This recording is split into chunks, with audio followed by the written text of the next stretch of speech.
Olá pessoal, aqui é o irmão Josué e no vídeo de hoje a gente vai falar sobre a revista da Escola Dominical desse primeiro trimestre, Raça Humana, Origem, Queda e Redenção. E nós vamos ver aqui na lição número 7 se tem heresia ou não nessa revista da Escola Dominical que vai estar atendendo aí a milhões de pessoas pelo Brasil. Você não acredita? Fica até o final do vídeo, bora ver isso daqui, roda a vinheta.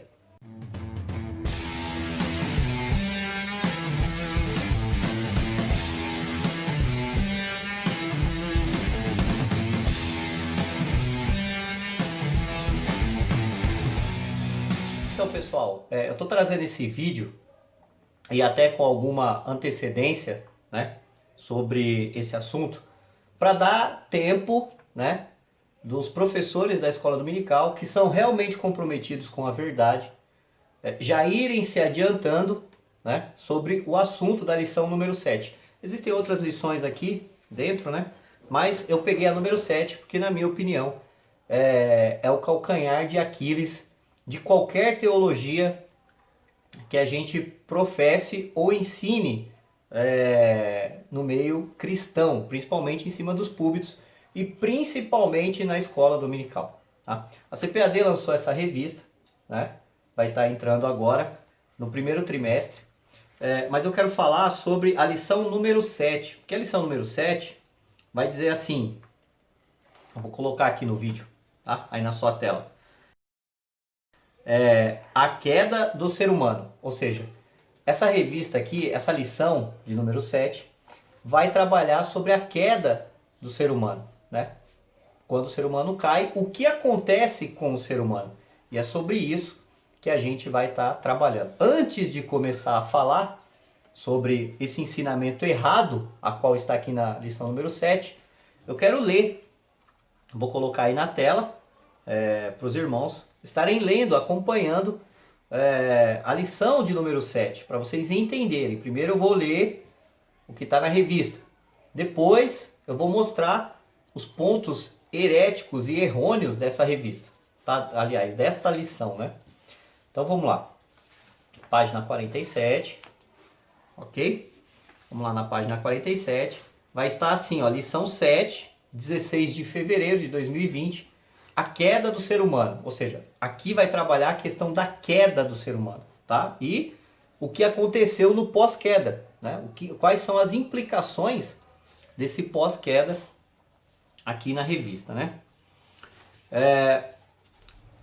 Quando começa a revista, na página 49, vai ter aqui uma introdução, depois vai vir o tópico 1, que vai estar escrito assim, o livre-arbítrio do ser humano, ok?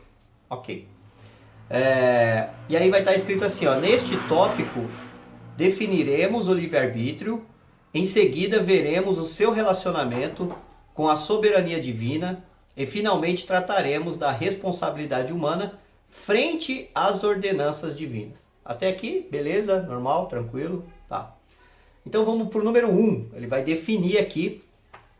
O autor dessa revista é o Claudionor de Andrade, né? Ele foi quem... Isso, ele mesmo. Foi ele quem foi o escritor dessa lição, né? Então ele vai dizer assim, ó, livre-arbítrio. Aparecer aqui na tela para vocês, né? É o dom que recebemos de Deus, através do qual podemos desimpedidamente escolher entre o bem e o mal. Deuteronômios 28:1. Arbítrio, não seríamos o que somos hoje. Hoje, agora, no atual momento. Seres autônomos, conscientes da nossa própria existência e do nosso lugar no universo criado por Deus. Esse é o primeiro tópico. Nós já vamos falar sobre ele, eu só vou ler aqui. Depois eu vou... No meio desse comentário, vai ter uma bolinha lá, vai aparecer aí na tela. O ponto central. A queda humana representou a perda do completo domínio do homem sobre a criação. Eu vou comentar isso daqui depois, tá? Depois ele vai dizer assim, tópico 3, as consequências da queda de Adão. Então ele vai trazer aqui a consequência da queda de Adão, e no tópico 1 ele vai dizer assim: ao tentar a mulher, a antiga serpente propôs-lhe, página 51, tá?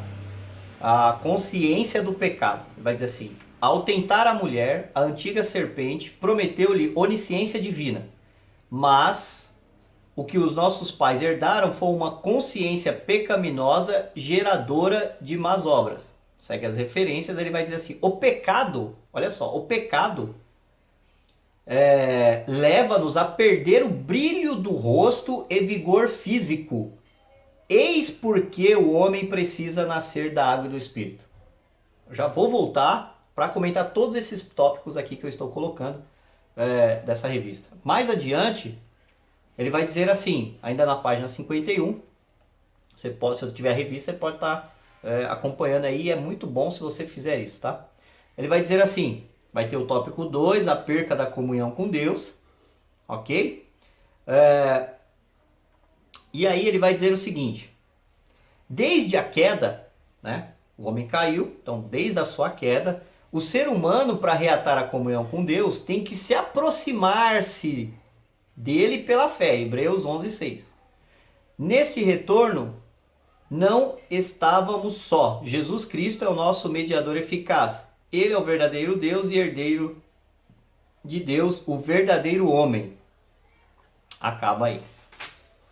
Depois ele vai falar sobre, no tópico 5, na página 52, ele vai falar sobre a morte física, né? E acabou. Agora eu vou fazer aqui algumas considerações sobre essa questão aqui. Antes de eu começar a fazer aqui a refutação, eu quero mostrar algumas coisas aqui que é importante a gente estar entendendo, tá? Nessa lição de número 7, você pode procurar aí dentro da revista, não há menção alguma sobre a graça de Deus restaurando uma medida de liberdade do ser humano. Você não vai encontrar, pode procurar, nesta lição específica sobre a queda do homem, você não encontra menção sobre a graça de Deus vindo, né, antecipando qualquer passo humano para Deus. Você não encontra isso, nada, zero. Ou a graça trabalhando na vida do ser humano para que o ser humano possa responder a Deus o seu chamado. Você não encontra isso. Você não vai encontrar isso nessa lição, né? Agora eu quero trazer aqui essa questão aqui, ó, o livre-arbítrio, né, que a gente leu. Eu vou colocar aí na tela para vocês. Ele vai dizer o seguinte: o livre-arbítrio é o dom que recebemos de Deus, através do qual podemos desimpedidamente, frisa essa palavra aqui, escolher entre o bem e o mal. Sem o livre-arbítrio não seríamos o que somos hoje. Somos seres autônomos, conscientes da própria existência e do nosso lugar no universo criado por Deus. Tá vendo esse livro aqui? Esse livro aqui é a Confissão de Fé das Assembleias de Deus. Tá vendo essa revista aqui? Ela é a revista do próximo trimestre. Eu vou comparar a declaração que foi feita aqui com o que está escrito aqui, né? Porque aonde eu li está dizendo que hoje nós somos seres autônomos. Hoje nós somos seres autônomos. E assim como foi antes da queda, nós podemos escolher desimpedidamente, né? Ele está dizendo aqui que podemos, através do qual podemos desimpedidamente escolher entre o bem e o mal. E ele cita Deuteronômios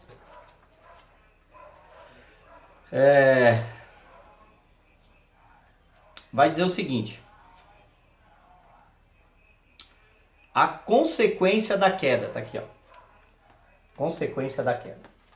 Adão e Eva morreram espiritualmente no mesmo momento em que comeram o fruto proibido. pois a comunhão com Deus foi interrompida de imediato. Morte significa separação. E o pecado separou os seres humanos de Deus. Aí ele vai dar aqui a referência. Mas as vossas iniquidades fazem divisão entre vós e o vosso Deus. E os vossos pecados encobrem o seu rosto de vós, para que não vos ouça. Isaías 59, 2. Depois, no item 6, na confissão das Assembleias de Deus, vai dizer assim: a corrupção total do gênero humano. Então ele vai dizer assim: a queda no Éden arruinou toda a humanidade tão profundamente que transmitiu a todos os seres humanos a tendência ou inclinação para o pecado. Não somente isso, contaminou toda a humanidade. Não há um justo sequer. Romanos 3,10. A natureza moral foi corrompida e o coração humano tornou-se enganoso e perverso. Todas as pessoas estão mortas em ofensas e pecados, são inimigas de Deus, escravas do pecado. Corrupção do gênero humano atingiu o homem em toda a sua composição, corpo, alma e espírito. Depois ele vai dizer assim, a confissão: isto prejudicou todas as suas faculdades, sejam intelecto, emoção, vontade, consciência, razão e liberdade. Portanto, o homem por si mesmo não consegue voltar-se para Deus sem o auxílio da graça divina. Apesar de tudo, a imagem de Deus no homem não foi aniquilada. Foi, no entanto, desfigurada a tal ponto que a sua restauração só é possível em Cristo Jesus. Agora eu vou pegar a questão aqui do livre-arbítrio. É o dom que recebemos de Deus através do qual podemos desimpedidamente escolher entre o bem e o mal. Referências, Deuteronômios, o que somos hoje. O que nós não seríamos o que somos hoje? Seres autônomos. Autônomos? Nós temos autonomia de se achegar a Deus sem a graça do Senhor no pós-queda? A confissão de fé não diz isso. A confissão de fé das Assembleias de Deus. Ó.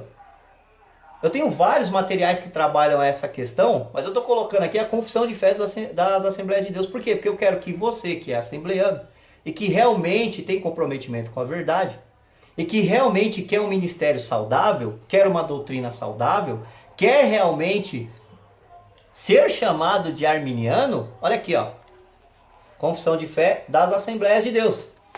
Será que o homem tem liberdade no pós-queda, conforme está dizendo a revista aqui? Vamos ver o que a declaração fala? E isso prejudicou todas as suas faculdades, quais sejam intelecto, emoção, vontade, consciência, razão e liberdade. Opa! Liberdade? Portanto, o homem por si mesmo não consegue voltar-se para Deus sem o auxílio da graça divina. Essa é a confissão de fé. Mais um pouquinho para frente, o Claudionor de Andrade vai dizer assim: desde a queda, o ser humano, para reatar a comunhão com Deus, tem que se aproximar dele pela fé. Ué, é isso que está dizendo aqui? Que é o ser humano que se aproxima a Deus? É isso aqui? É o que está dizendo aqui? Vamos ler de novo? Vou ler novamente.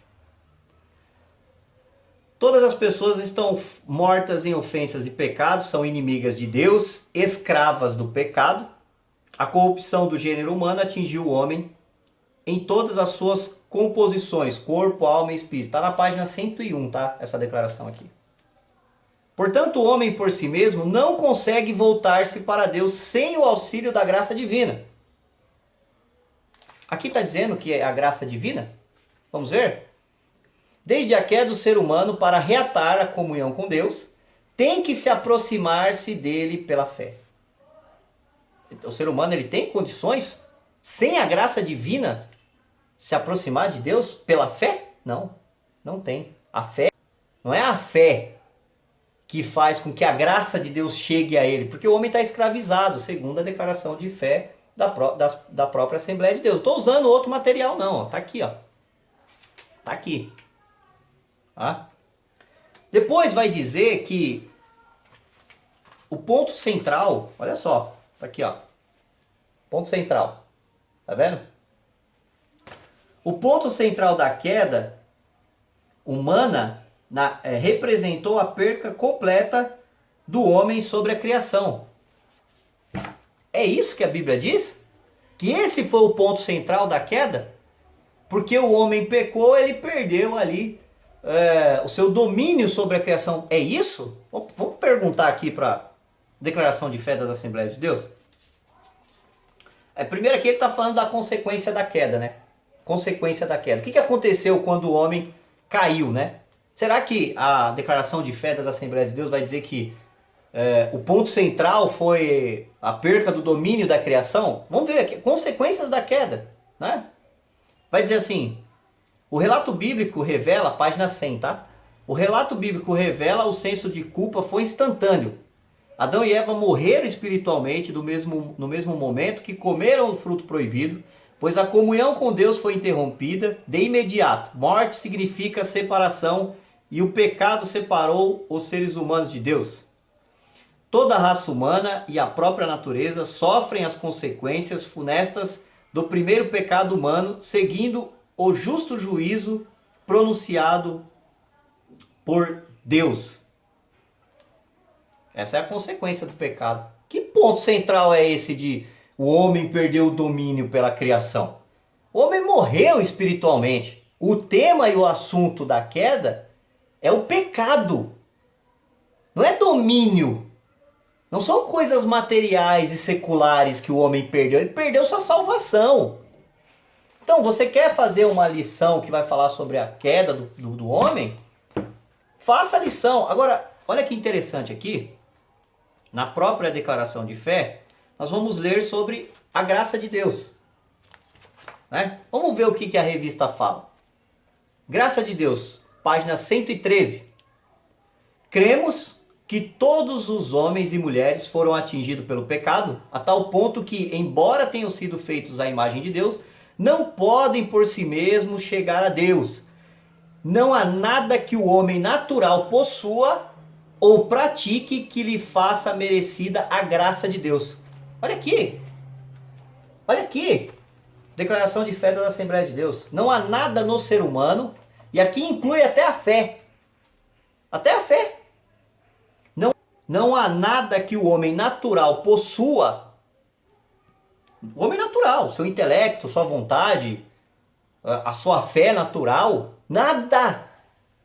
Aqui está dizendo que possua ou pratique que lhe faça merecida a graça. E aí ele vai dizer, a ideia da morte aqui é separação e não aniquilamento. Deus derrama a sua graça, sem a qual o homem não pode entender as coisas espirituais. Ou seja, foi Deus quem tomou a iniciativa da salvação. Está aqui, ó. Como é que você se achega a Deus, se não é Deus que inicia isso? Mas que livre-arbítrio é esse pós-queda que te dá autonomia para você se achegar a Deus? Aí ele continua. É por meio da graça que Deus capacita o ser humano para que ele responda com fé ao chamado ao evangelho. Tá aqui, ó. Vou perguntar. Declaração das Assembleias de Deus de fé. Como é que é? Aí ele vai dizer. É por meio da graça. Ou seja, a graça é antes da fé. Antes. Capacita o ser humano para que ele responda com fé ao chamado ao evangelho. Aí ele vai dizer, todavia, os seres humanos, influenciados pela graça, que habilita a livre escolha, são livres para escolher. Olha aqui. Só após a infusão de graça a pessoa tem uma medida de liberdade para escolher. Antes disso, não tem. Ó, professor da escola dominical. Tenha cuidado, viu? Lição número 7 é difícil. Agora eu vou dizer o seguinte. Que teologia é essa que aponta ao ponto do ser humano colocar o seu livre-arbítrio em um ponto onde o pecado não tornou ele mais escravo? Eu vou indicar aqui um livro. É esse aqui, ó. Pelagianismo e Semi-Pelagianismo, da editora Reflexão. Eu indico, porque se você é professor da escola dominical, é um livro baratinho. Eu paguei R$14 nesse livro aqui. E vai te ajudar muito sobre essa questão. E eu quero ler aqui, uma passagem aqui, que ele vai falar sobre o semi-pelagianismo. Para o semipelagianismo, o livre-arbítrio é suficiente para guiar a vontade humana em direção a Deus e à redenção. Vou ler aqui para que vocês entendam o que é o semipelagianismo. Para o semipelagianismo, o livre-arbítrio é suficiente para guiar a vontade humana em direção a Deus e à redenção, pois ele não restou totalmente corrompido no evento da queda edêmica, ou adâmica, né? Esta doutrina ganhou significativo espaço na França e também em espaços eclesiásticos que pretendiam preservar o livre-arbítrio e, por conseguinte, a responsabilidade humana da salvação. O semipelagianismo sobreviveu ao período medieval e chegou aos nossos dias contemporâneos e encontra-se presente na prática cristã em muitos líderes e igrejas. Ora por descuido doutrinário, ora por desapego ao interesse de compreender a rotina e práticas dos espaços de culto. O fiel comum nem sempre está preparado para expressar a razão de sua fé e por vezes apenas segue o fluxo eclesiástico. O fluxo eclesiástico, aqui ó, sem preocupar-se com os seus conteúdos e eventuais desvarios. Infelizmente, o semipelagianismo está muito presente cotidiano no evangelho brasileiro. A propósito, lembra o Wellington Marinho, que é comum encontrarmos no meio evangélico expressões do tipo: dê um primeiro passo para Deus e ele dará outro para você. Aqui, ó. Agora eu vou ler aqui o que ele fala. Desde a queda do ser humano, para reatar a comunhão com Deus, tende-se a aproximar-se dele pela fé. Agora vamos ler o outro. Livre-arbítrio é o dom que recebemos de Deus, através do qual podemos desimpedidamente escolher entre o bem e o mal. Sem o livre-arbítrio não seríamos o que somos hoje, seres autônomos. Aqui, ó.